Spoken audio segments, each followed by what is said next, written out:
নাসিরাবাদ বিশ্ববিদ্যালয় কলেজ, ময়মনসিংহ, হিসাব বিজ্ঞান বিভাগ। আজ 4 ডিসেম্বর 2021। হিসাব বিজ্ঞান বিভাগ, মার্কেটিং বিভাগ এবং ম্যানেজমেন্ট বিভাগ এর প্রথম বর্ষের ছাত্রছাত্রীদের দ্বিতীয় ক্লাস অনলাইনে। নিশ্চয়ই তোমরা ভালো আছো, আল্লাহর রহমতে ভালো থাকো এবং এই দোয়া করি। আজকে তোমাদের সার্ভিস কনসার্ন সেবামূলক প্রতিষ্ঠানের 2 নম্বর অঙ্কটা দেখাবো, অর্থাৎ লেকচার 2। তোমরা মনোযোগ সহকারে এই ভিডিওগুলো দেখে নিবা। খুব শীঘ্রই তোমাদের সঙ্গে জুমে সরাসরি ক্লাস নেওয়া হবে। তোমাদের জুম আইডি আমি দিয়ে দেবো 3টা বিভাগেরই। তখন তোমাদের ক্লাসটা লাইভ ক্লাস হবে, তোমরা প্রশ্ন করতে পারবে এবং উত্তরগুলো ভালোভাবে বুঝতে পারবে। বর্তমান ন্যাশনাল ইউনিভার্সিটি সপ্তাহে 2 দিন ক্লাসের ব্যবস্থা করেছে। বাইরের ক্লাসগুলো অন্যান্য দিন, অর্থাৎ অন্যান্য দিনের ক্লাসগুলো অনলাইনে নেওয়ার কথা বলা হচ্ছে। আমি তোমাদের চেষ্টা করব অনলাইনে নিব ক্লাসগুলো, আল্লাহর রহমতে, আল্লাহর যদি ইচ্ছা হয় ক্লাসগুলো আমি অনলাইনে দিব, দিয়ে তোমাদের সিলেবাসটা কমপ্লিট করব, যাতে তোমরা ভালো রেজাল্ট করতে পারো সেদিকে আমি অগ্রসর হব। অর্থাৎ অ্যাকাউন্টিং এ প্রিন্সিপালস অফ অ্যাকাউন্টিং বা principles of accounting management, accounting department এবং ফিনান্সিয়াল অ্যাকাউন্টিং মার্কেটিং ডিপার্টমেন্টে যাতে তোমরা ফেল না করো এবং ভালো নাম্বার যাতে পাও সেই ব্যবস্থাটা আমি করবো। ক্লাস প্লাস অনলাইন, এই ক্লাস ভিডিও দেখবা এবং যখন আমরা ক্লাসে যাব আমি, তখন তোমাদের প্রশ্ন থাকলে আমাকে প্রশ্ন করবা। আর যদি আমরা জুমে চলে আসতে পারি তাহলে তার সমস্যায় থাকছে না। তো এখন আমি তোমাদের লেকচারটা শেয়ার করে দিই।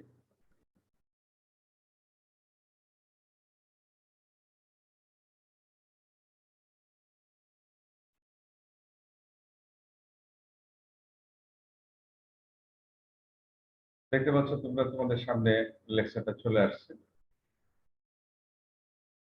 আমি একটু মিনিমাইজ করে দিই।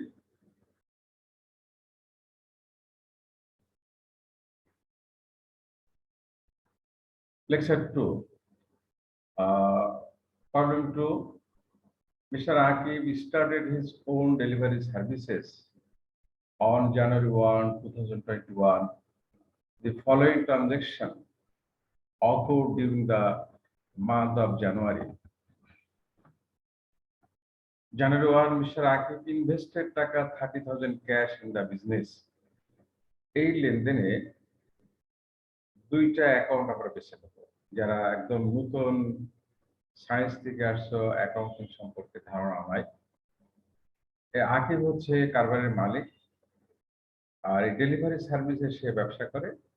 সে কারবারকে 30,000 টাকা দিল। কারবার হচ্ছে স্বতন্ত্র অস্তিত্ব সম্পন্ন ব্যক্তি হিসাবে ধরা হয়। এর সঙ্গে মালিকের মালিকানা থেকে আলাদা আলাদা সত্তা। এই ডেলিভারি সার্ভিস প্রতিষ্ঠানটি আকিব নামে মালিকের কাছ থেকে 30,000 টাকা নিল। কারবার যদি কোনো টাকা পায় তাহলে ক্যাশটা লিখে ডেবিট ঘরে টাকা দিতে হবে, ক্যাশ লিখে ডেবিট ঘরে টাকা দিতে হবে।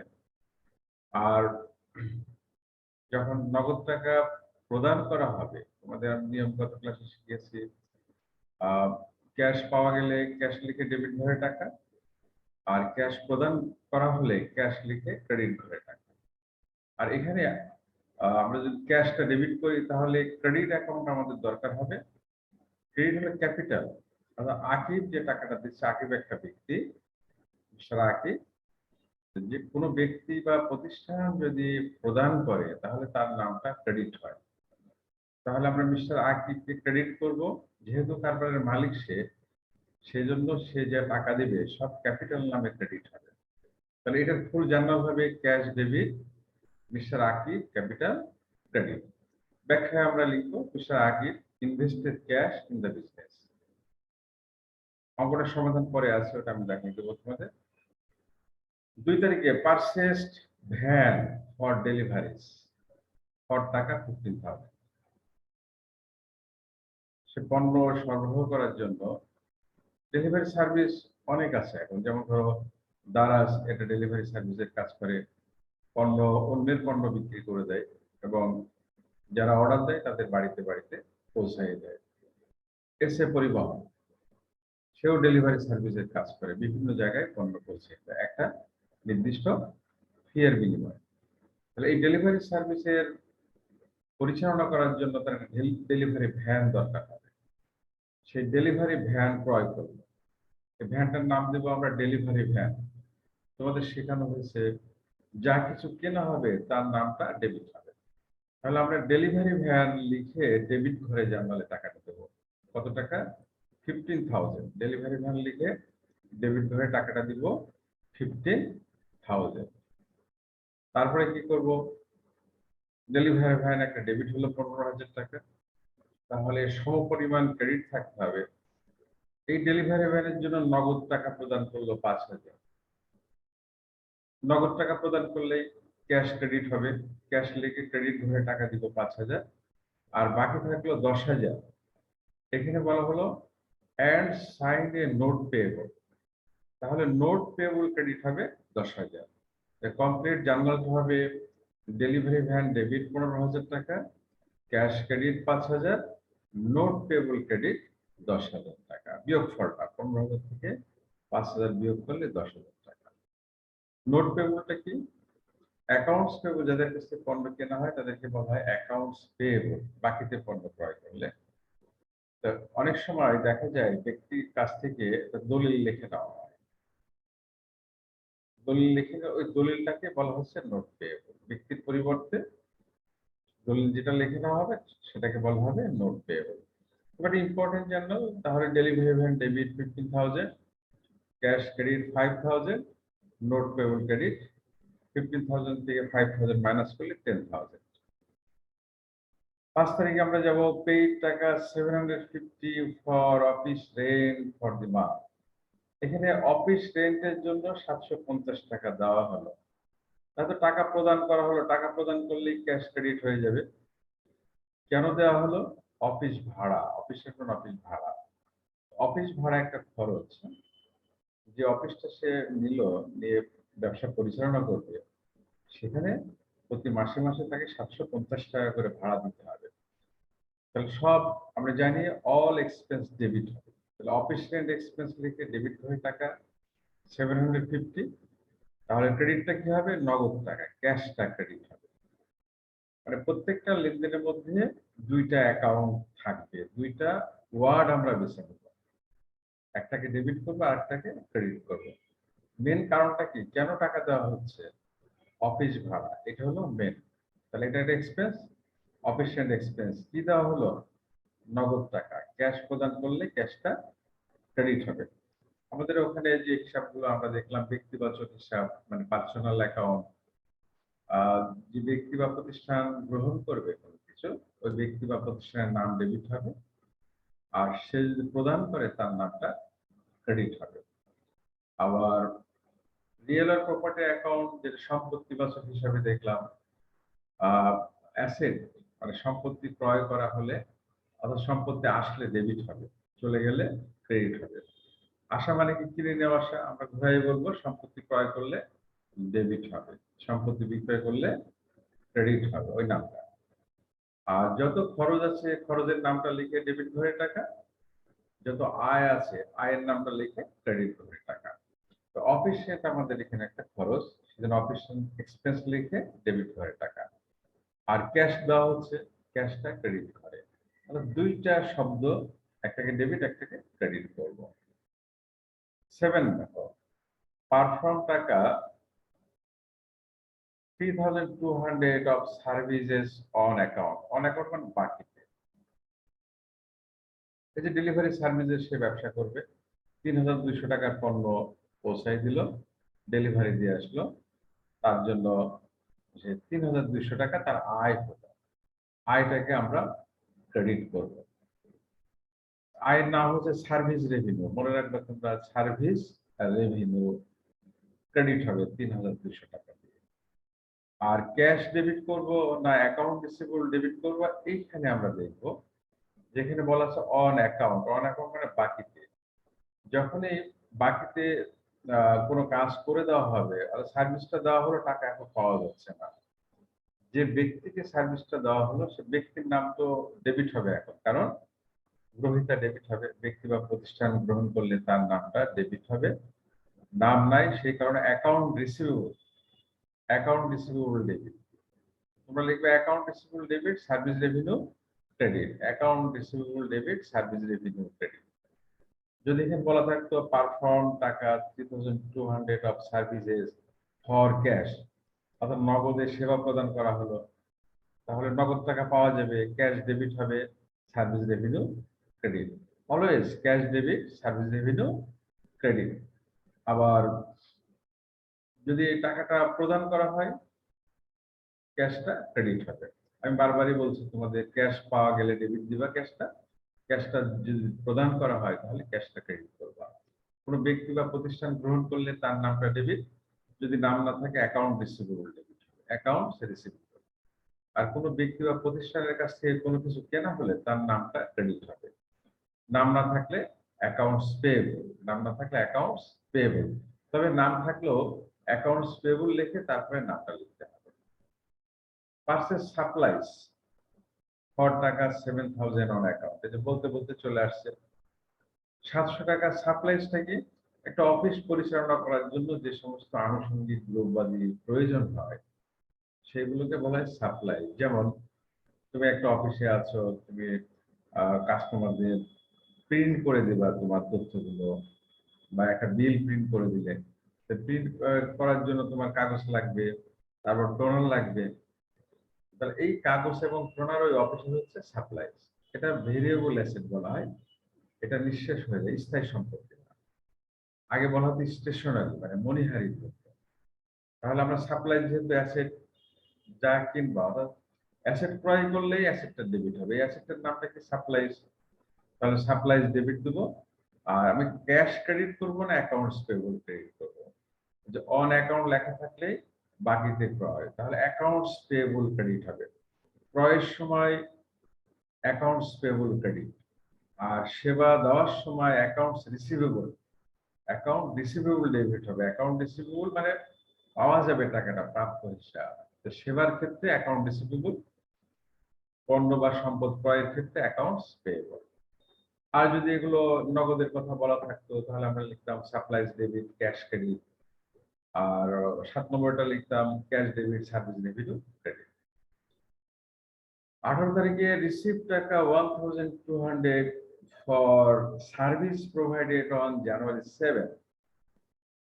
এই জানুয়ারি 7-এ 3,200 টাকা আমাদের বাকিতে সেবা দেওয়া ছিল, তারা এখন 1,200 টাকা দিবে।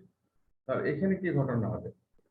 এই 1,200 টাকা ক্যাশ আসবে, মানে ক্যাশ পাওয়া যাবে, তাহলে ক্যাশ ডেবিট দিব। আর দেবে কে? এই যে 7 তারিখে আমরা অ্যাকাউন্ট রিসিভেবল লিখে রাখছি, অ্যাকাউন্ট রিসিভেবল ক্রেডিট হবে, মানে ওই প্রতিষ্ঠান আমাদের দিবে। অর্থাৎ সেবা দেওয়ার সময় অ্যাকাউন্ট রিসিভেবল ডেবিট, আর যখন আমরা তাদের কাছে টাকা পাবো তখন হবে অ্যাকাউন্ট রিসিভেবল ক্রেডিট। এখন টাকা পাওয়া যাচ্ছে, সেই জন্য ক্যাশ আসছে, ক্যাশটা ডেবিট হবে, ক্যাশ প্রাপ্তি। আর অ্যাকাউন্ট রিসিভেবল ক্রেডিট হবে, যাদের কাছ থেকে টাকা পাওয়া যাবে তার নাম হলো অ্যাকাউন্ট রিসিভেবল। তাহলে অ্যাকাউন্ট রিসিভেবল ডেবিট হবে যখন সেবা দেওয়া হবে, আর যখন তারা আমাদের টাকা দিবে তখন অ্যাকাউন্ট রিসিভেবল ক্রেডিট হয়ে যাবে। তারপর চলো পরের পৃষ্ঠায় যাই।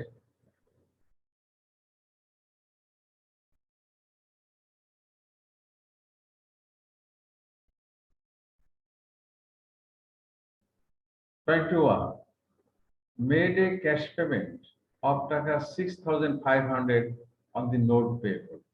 এই যে আমরা যে নোট পেয়েবল লিখে রেখেছিলাম 2 তারিখে 10,000 টাকা, এখানে নোট পেয়েবল ক্রেডিট ছিল। যখন আমরা ডেলিভারি ভ্যানটা কিনলাম, delivery van debit 15,000, cash credit 5,000, আর নোট পেয়েবল ক্রেডিট ছিল 10,000। এখন এই টাকাটা কত টাকা দেওয়া হবে দেখা যায় 6,500 টাকা তাদেরকে দেওয়া হবে। ক্যাশ তো প্রদান হবে, তাহলে এখানে স্পষ্ট ক্যাশটা আমরা ক্রেডিট করে দেবো। এখন ডেবিটটা করবো কি? ডেবিট কোনটা আমরা ডেবিট করব? খুব স্পষ্ট যে কাকে দিচ্ছে, note payable. Note payable debit cash credit, note payable debit cash credit. আবার যদি এখানে বাকি থেকে না হতো তাহলে অ্যাকাউন্টস পেয়েবল ডেবিট হয়ে যাবে। তাহলে নোটস পেয়েবল থাকবে, note payable debit cash credit. যখন কেনা হবে তখন নোট পেয়েবল ক্রেডিট হবে, অ্যাকাউন্টস পেয়েবলের পরিবর্তে ব্যবহার হয়। 28 দেখো, রিসিভড ক্যাশ টাকা 1,815 full settlement of remaining money for service provided on January 7। জানুয়ারি 7-এ যে সেবা দেওয়া হয়েছিল তার যে অবশিষ্ট টাকা থাকছে তার মধ্যে 1850 টাকা দেওয়া হবে। তাহলে অবশিষ্ট টাকা কত টাকা থাকছে আমাদেরকে দেখতে হবে আগে, তারপরে সমাধান। জানুয়ারি 7-এ যাই, চলো জানুয়ারি 7।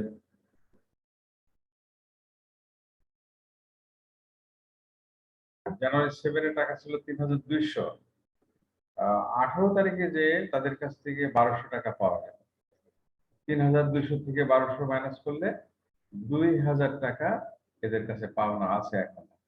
2,000 টাকার মধ্যে তারা দেবে 1850 টাকা। তাহলে দিচ্ছে না কত? 150 টাকা। এই ইন ফুল সেটেলমেন্ট বলা থাকার কারণে এইটা ওই বাকি টাকাটা আর নেওয়া যাবে না। 2,000 থেকে 1,850 বাদ দিলে 150 টাকা তারা আর দিবে না। এটা নিষ্পত্তি করে দেওয়া হলো, যে ওটা ছাড় দেওয়া হলো। তোমরা দোকানে কোনো কিছু কিনতে গেলে ডিসকাউন্টের কথা বলা থাকে, এটা হলো সেই ডিসকাউন্ট। ডিসকাউন্ট একটা এক্সপেন্স এখানে। তাহলে এখানে আমরা কিভাবে লিখবো? অ্যাকাউন্ট রিসিভেবল তো ক্রেডিট করবোই। অ্যাকাউন্ট রিসিভেবল যাদের কাছ থেকে টাকা পাওয়া যাচ্ছে তার নাম হলো অ্যাকাউন্ট রিসিভেবল। আগেও আমরা লিখেছিলাম cash debit account receivable credit 1200 টাকা। এখন লিখবো ক্যাশ ডেবিট 1,850 টাকা, আর 150 টাকা লিখবো ডিসকাউন্ট এক্সপেন্স ডেবিট। আর রিমেইনিং মানি ছিল 2,000, অ্যাকাউন্ট রিসিভেবল ক্রেডিট 2,000। তাহলে কমপ্লিট জার্নাল হলো cash debit 1,850, discount expense debit 150, আর অ্যাকাউন্ট রিসিভেবল ক্রেডিট 2,000। 2,000 আসবে কিভাবে? ওই 3,200 থেকে আমরা যে 1,200 টাকা পেয়েছিলাম, 3,200 মাইনাস 1,200, 2,000 টাকা রিমেইনিং ছিল। 2,000 এর মধ্যে আবার পাওয়া যাচ্ছে 1,850, 150 টাকা ডিসকাউন্ট নামে আমরা লিখে দেবো। নেক্সট 30, পেইড টাকা 1,200 for employees salary, employers salary, and টাকা 800 ফর অ্যাডভার্টাইজিং বিল। এটা এমপ্লয়িজ হবে, এমপ্লয়ার না। আমি এটা ঠিক করে দিই, এটা দাঁড়াও।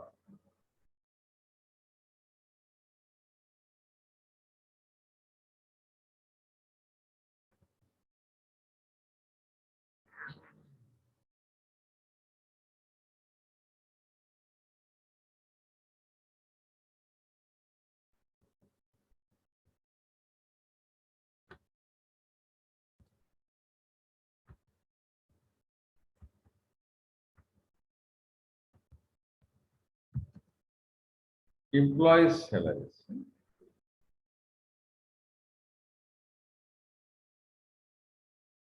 এমপ্লয়িজ স্যালারি মানে কর্মচারীদের বেতন দেওয়া হলো, আর বিজ্ঞাপন বিল দেওয়া হলো 800 টাকা। এই দুটাই এক্সপেন্স। আমরা লিখবো এখানে স্যালারিজ এক্সপেন্স ডেবিট 1,200, অ্যাডভার্টাইজিং বিল মানে অ্যাডভার্টাইজিং এক্সপেন্স মানে বিজ্ঞাপনের টাকা পরিশোধ করা হলো, বিলের টাকা।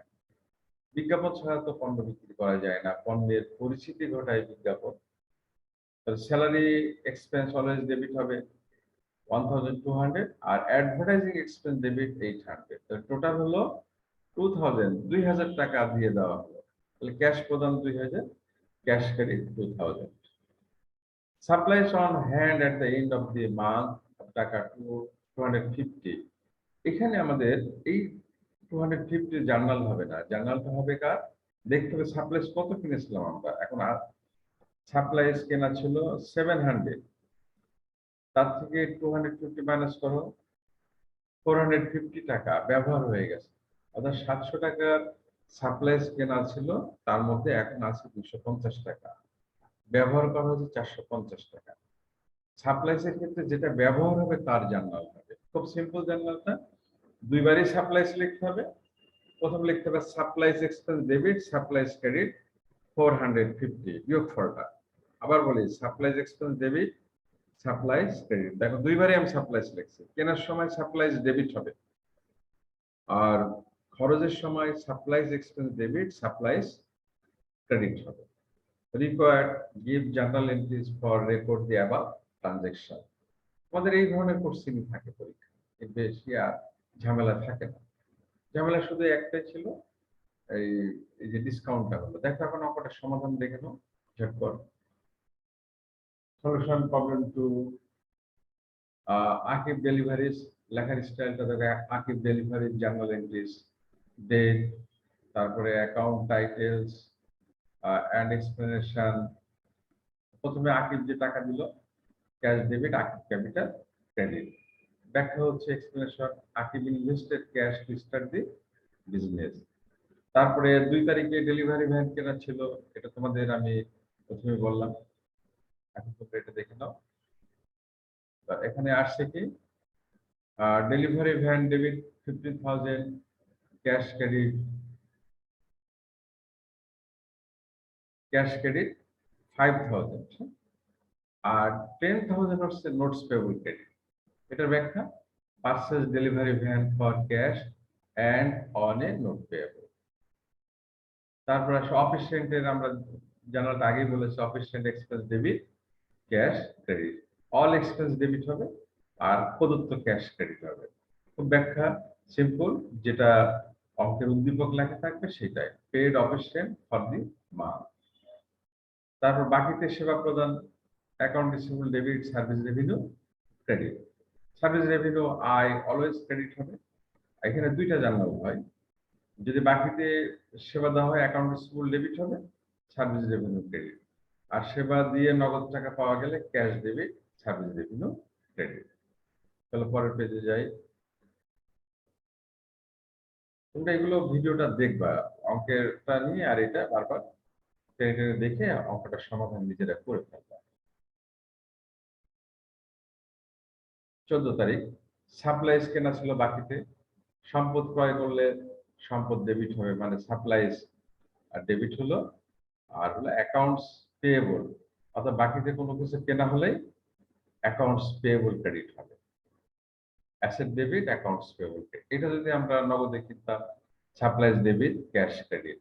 এটা যদি নোট পেয়েবলের বিনিময়ে কিনতাম supplies debit, note payable credit. তারপর 18 তারিখে 7 তারিখে যে সেবা দেওয়া হয়েছিল সেই 1200 টাকা পাওয়া গেল, কারণ ক্যাশ ডেবিট, ক্যাশ প্রাপ্তি হলে ক্যাশ ডেবিট। এই জাবেদাটা তো তোমরা করতেই পারবা।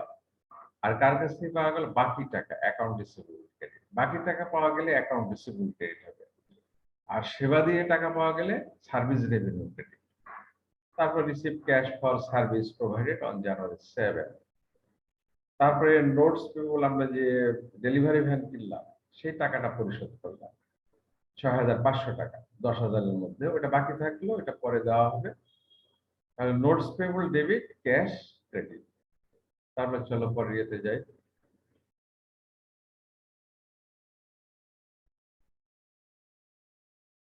লাস্ট পেজ আমাদের স্লাইড, দুটা আরেকটা স্লাইড আছে। এই যে সেই মূল্যবান যে আমাদের জিনিসটা, দেখো এখানে আমি এই যে অ্যাকাউন্ট রিসিভেবল লিখে, দেখো এখানে 3,200 টাকা ছিল যখন 7 তারিখে আমরা লেনদেনটা করলাম। তার মধ্যে 1,200 টাকা 18 তারিখে পাওয়া গেল, আর অ্যাকাউন্ট রিসিভেবলের কাছে এখন 2,000। এখন অ্যাকাউন্ট রিসিভেবল কিন্তু আমাদের 2,000-ই ক্রেডিট করতে হবে। সে টাকা দিল 1,850, ক্যাশ ডেবিট 1,850 টাকা, 1,850 টাকা দিল না 150। এটার নাম হলো ডিসকাউন্ট এক্সপেন্স, মনে রাখবে এটা। Cash debit, discount expense debit, account receivable credit. ধরো তুমি পরীক্ষায় জার্নালটা পারছো, এটা ছাড়াই তুমি করে দিয়ে আসবে। এখানে 10 নম্বর, 10-এর মধ্যে 8 নম্বর তোমাকে দিয়ে দেওয়া হবে, পুরা জিরো হবে না, ভয়ের কিছু নাই। করতে করতে একসময় নিখুঁত হবেই ইনশাল্লাহ। 30 তারিখে আমরা দেখলাম আগে যে কর্মচারীদের বেতন দেওয়া হয়েছে, আর বিজ্ঞাপন, পণ্যের বিজ্ঞাপন দেওয়া হয়েছে, তার জন্য বিজ্ঞাপন খরচ, সব খরচগুলো ডেবিট হবে। খরচের নাম প্রথমত স্যালারি এক্সপেন্স ডেবিট, তারপরে advertising expense debit, cash debit, সব ধরনের খরচ ডেবিট হবে। চলো আমরা পরের পেজ যাই, এবং লাস্ট এটা